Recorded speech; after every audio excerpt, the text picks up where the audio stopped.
Okay, so I am going to do little book reviews for what I have read lately. So the first one is I Who Have Never Known Men. This is what it looks like. It's about 180, 190 pages. So this one is about prisoners, a group of women prisoners who are kept underground. There's 40 of them, including the protagonist of the book. And the protagonist is significantly younger than the other women that she is imprisoned with. And eventually they escape, which I think you kind of get from just the back of the book, so it's not a huge spoiler. But, when they emerge, they're in this dystopian world, basically, and they try to understand what happened because they don't have clear memories to like piece together how they ended up imprisoned and what the world really was like before that. Um, and throughout the book, there are different clues, and they find things, physical things, um, in the world, but they never piece together what actually happened. So there's never a full explanation of how this all came to be, which is a little dissatisfying, but I guess it's supposed to also mirror their experience because they don't ever get an answer as to why they had to go through this tragedy. Um, so the reason what made me go out and buy this book is a quote from it that I just read like online. And the quote is, I was forced to acknowledge too late, much too late, that I too had loved, that I was capable of suffering, and that I was human after all. And that comes from the first few pages of the book. But the tone of the book is not like that at all. Most of it is told in a really matter of fact register where it's just like the protagonist is basically explaining day to day what's going on as they face really like basic survival struggle out in the landscape. So it wasn't what I expected based on that quote, but it was still good. I do still recommend it. But like I said, it's about 190 pages or so, but it's a pretty fast read.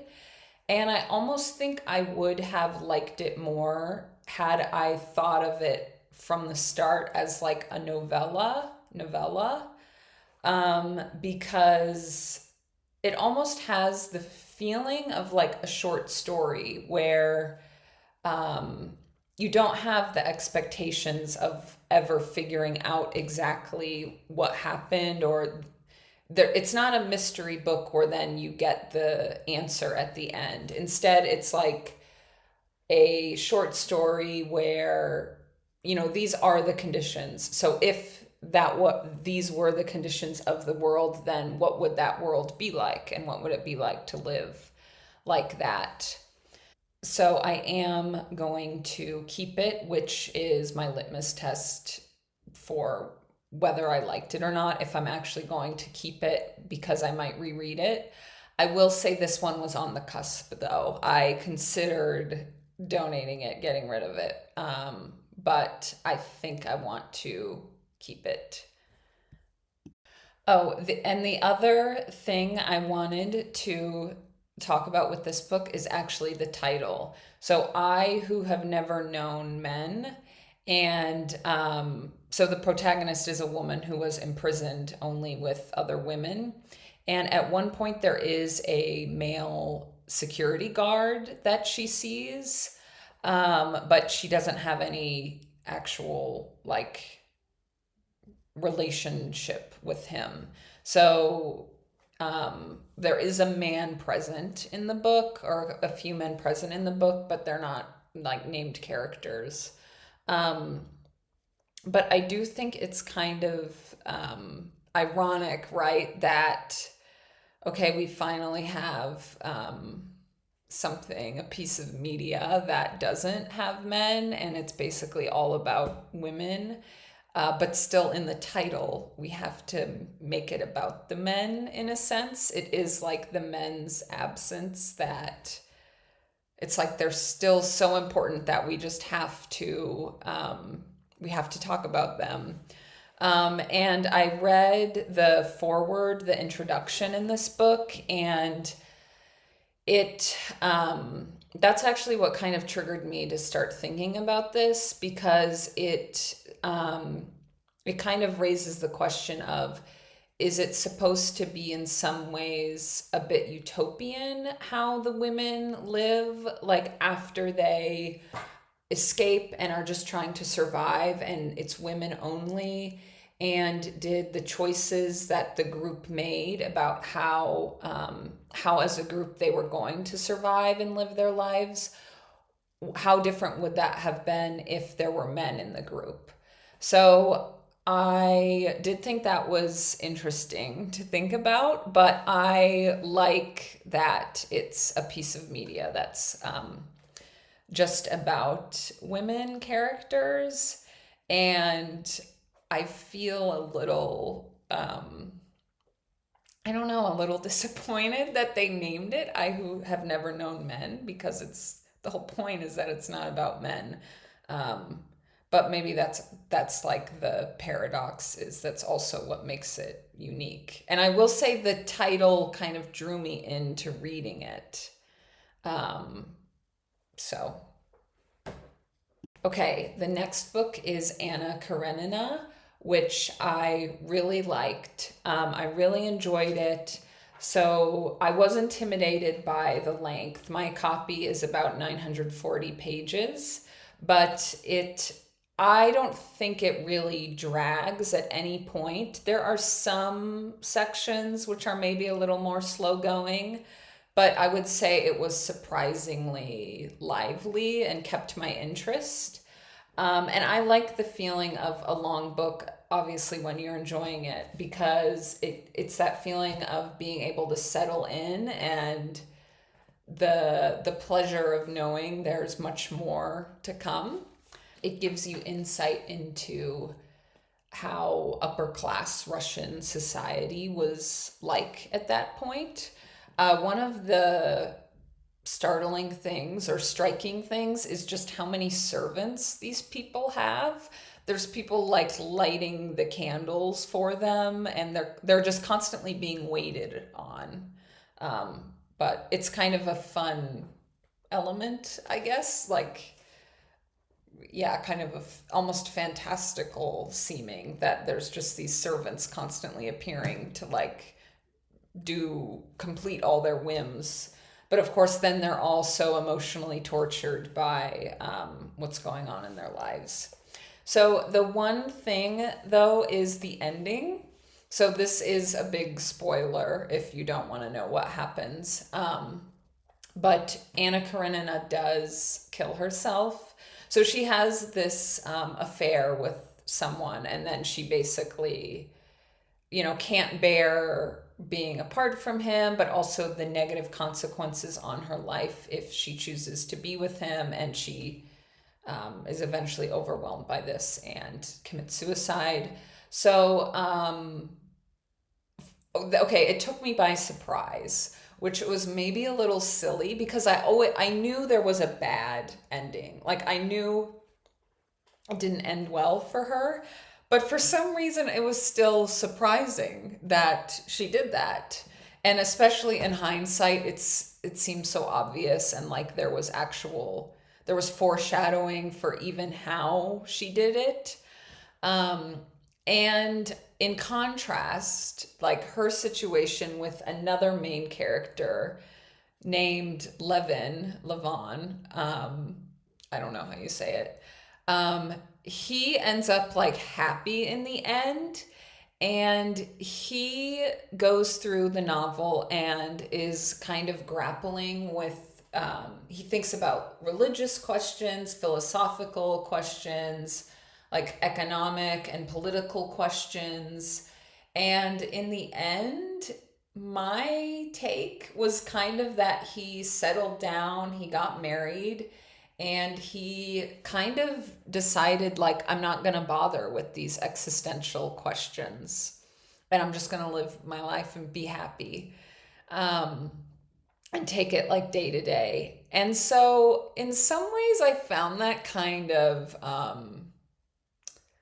unsatisfying. Like, maybe I just don't agree with the message, but it's kind of like, so is the message that Anna Karenina, her passion just like led her to total ruin and even suicide. And then the guy who is just like, yeah, I'm not going to worry about anything, then he's happy. I mean, maybe that's true and that's how it works. But he also ends up married to the person that he's like totally crazy about. So maybe it just worked out better for him. So that's the one, like, it's not even a criticism. It's just something about the novel that, the ending, I'm not sure what the author's like true message was in the end, but I really enjoyed reading it. And now I kind of want to read War and Peace, once I'm ready for another really long book. Okay, next on the list, Wuthering Heights. Wuthering Heights. This one was okay. So I felt like I had been picking out books that I didn't like when I tried to go for contemporary books. So I tried Anna Karenina and I really liked it. And then I was thinking, okay, the classics are classics for a reason.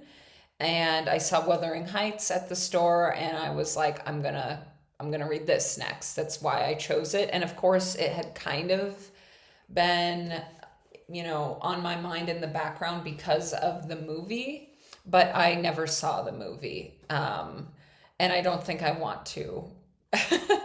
It's Margot Robbie, I think. I do think it suffers from like the look of our current actresses and actors. It's just unbelievable to see them supposedly in like olden times because of all their plastic surgery and Botox.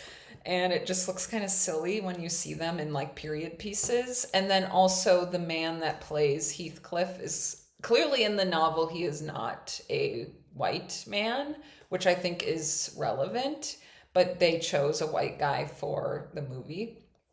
But I'm just not, I don't know, I'm not that interested in seeing the movie. But anyway, that's just to say I didn't know what happened. So I didn't know the story beforehand. I was figuring it out as the book unfolded.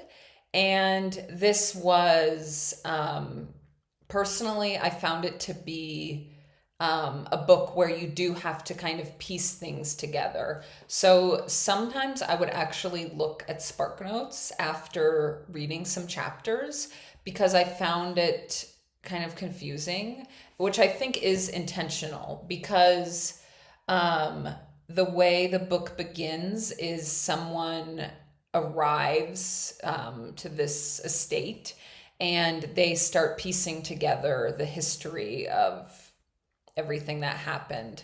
And a lot of it happened like a generation ago. And so the main, not the kind of like a narrator or the person that you're kind of experiencing it through his eyes is also like just trying to piece it together. But it was confusing. Like there's people where the mother and daughter have the same name. Some someone has like a cousin on one side, but also cousins on the other side, and you have to figure out how everyone like fits together. And I personally don't actually like that element. Like Anna Karenina has so many characters that you have to keep them straight and keep all their relations straight. But from what I remember, as soon as characters are introduced, it's made pretty clear how they know each other and how they're connected. Whereas I find it distracting, I guess, like the confusion of not knowing how everyone is related or fits together. And now that I'm saying all this, I'm afraid that it's supposed to be like really obvious, and I just couldn't piece it together as quickly as I should have. Um, but other than that, I did feel like the first half kind of dragged a bit for me. So I didn't love it. I'm also not so into the kind of gothic vibe. Like, there's kind of scenes where there's ghosts, or it's about someone's grave and her like being buried, and how, the love of her life wants to be buried with her. Um, I didn't love that, but I get that it kind of shows like a dark romance. Um, so this was another one where I felt like torn about whether I want to keep it or not, which for me is, do I see myself rereading it?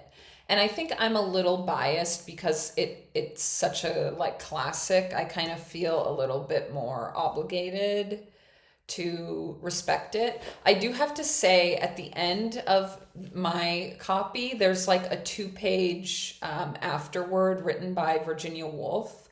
And she talks about how it's about obsession and it's a timeless love story. And of course, she says it really eloquently. And after reading her afterword, I felt like it made me like the book more. But I think it's just because I love Virginia Woolf. So anyway, I don't know. Now that I've just talked about it, I feel like I don't have that many good things to say. It is very I want to say scenic, which isn't the right word, but it gives you a real sense of the environment. Like, you can picture the like estate that's dilapidated, or the stormy weather that's rolling in, and making that like gothic ambiance. I guess I liked that element. And I mean, it's sort of a beautiful tragedy, but it's a bit too much. It's a bit too dramatic. Where the characters, I guess you wouldn't say they're relatable, but in some ways you don't even really feel for them. It's like in Anna Karenina, I had I'm not sure if empathy is the right word, but you feel it with the characters. Whereas this book, I don't have that sensation. But then Virginia Woolf's afterword made me think more of it in terms of just like symbols of obsession and passion and being haunted, and less about like the literal characters. So I guess through that lens, I respect it more. Okay, next is The Passion by Jeanette Winterson. So I really, really like this book. So the reason I bought this book and I went out and looked for something by this author is because I had read a few quotes from it. I had just seen them online, and I thought the quotes were so good. I'll put some up on the screen, and that it didn't disappoint. So it has some elements of magical realism. I think it would be classified as. And it takes place during the time of Napoleon. And one of the main characters is a cook for Napoleon. And then one of the main characters is a woman from Venice. And eventually they cross paths. I don't know. I feel like I actually can't say too much about it without kind of spoiling it. It's only about 150 pages, and and it's split into 3 or 4 sections, and some of them are pretty like separate. Like it's about um, one character's life at one point, and then it switches to the other character, and then eventually they do meet. But in the end, it's a pretty like short story, I guess. It's kept pretty brief, and there are so many good quotes that maybe for some people are a little corny, but I actually think they're so good, and it's such a um it has like drama that kind of pulls at the heartstrings, but it's still kind of like inspiring. It's not like a light beach read, and in the end, it's kind of tragic, but I just think it's really beautifully written. I don't know what else to really say. I got some more of the books by this author, and they're all pretty short. So I am curious if I like all of them. I guess that's like my only criticism is I kind of wish that we could go a little deeper, but I think like going into it with the mindset that it's more of a short story helps. And then the fact that it's broken into 3 or 4 chunks helps with that. So it's kind of like, it's almost like 50-page vignettes where some of the characters like come back. So I would definitely recommend this. And the nice thing is that because it's short, it's a smaller investment if you want to read it and figure out whether you like the author or not. But I mentioned that I was struggling to find more modern books, more contemporary books that I liked. And I go into the bookstore and try to pick ones, and I'm always disappointed. This was one that I'm really glad I discovered. Okay, so my last book is that I'm going to talk about is Hot Milk by Deborah Levy, which I do not have because I already gave it away because I did not like it. It was a did not finish for me. I think my copy was about 200 pages or so, and I read 60 or 70 pages before I gave up. Um, it's about a woman who I think is like 25, and she travels to Spain, I think, with her mom because her mom has this mysterious chronic illness, and they're going to see some special doctor about that. And then her father isn't really in her life, and she keeps mentioning that. And it's told in this narration that to me is like, it's reminded me of Outline by Rachel Cusk, but I really like Outline and I really like Rachel Cusk. And I think she has a very unique style where things are told kind of matter of factly or almost sounding detached, but yet it still conveys a lot of emotion. It's like, everyone likes to talk about like Hemingway and how the sentences are so sparse or it's all about the subtext. I mean, I think Rachel Cusk is like maybe a newer version of that where it's not all about like the dramatic emotion. The dramatic emotion isn't like spelled out for you, but you can still kind of have this sense of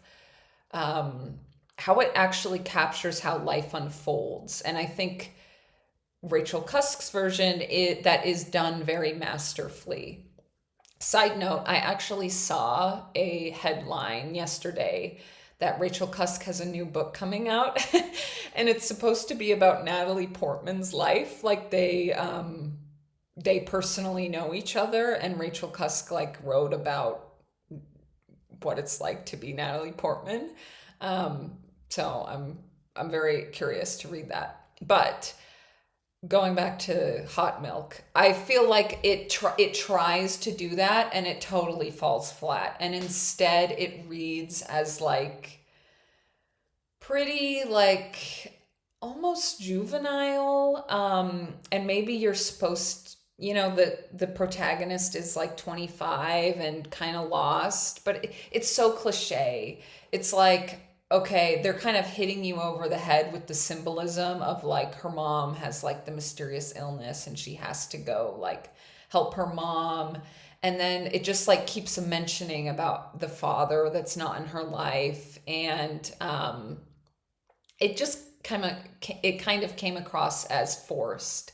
And this is kind of a silly, maybe pet peeve, but the main character also eventually meets this German girl, which I think is it seems like the manic pixie dream girl cliche, where there's kind of like just like a kind of magical element to this girl that she meets. And then all the dialogue from this girl is like written like with her German accent. And so it just seems kind of, I don't know, like corny or like almost mocking the accent.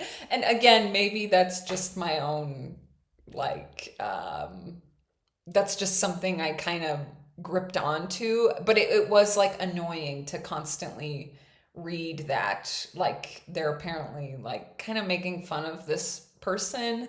I don't know. I just didn't find, I guess I felt like the characters were all so stripped back.